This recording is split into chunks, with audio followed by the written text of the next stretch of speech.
Hello friends, please subscribe my channel Tutorial Help Course and hit the bell icon to get more and more videos and their notification.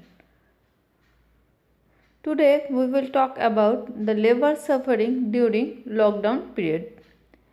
Amid India's lockdown, thousands of poor migrant workers continue to undertake long difficult journeys back to their villages.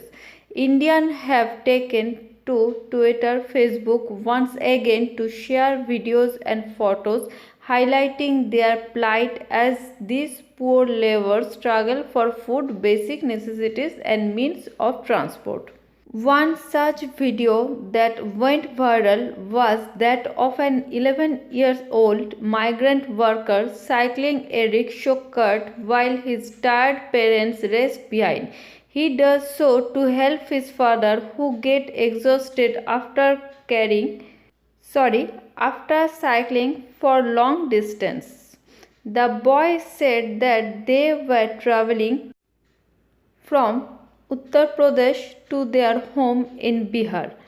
In Karnataka, migrant workers in Mangalore were given rotten rice unfit for human consumption. One survey in May found that almost 8 out of 10 migrant laborers had not been paid at all during lockdown. In prosperous western and southern states, labor contractors, factories and companies washed their hands of migrant labor the moment India went into lockdown. The Home Ministry made it legally compulsory for salaries and wages to be paid even during the lockdown period. Yet many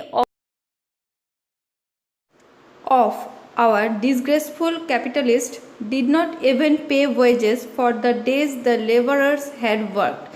Governments, NGOs, middle class volunteers, political parties, and even the police have been busy feeding migrant workers meal.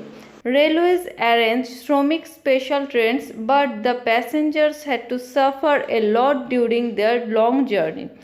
Travelers were complaining about their train taking a longer route without food and water.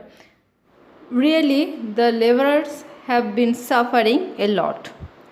Thank you very much for watching this video.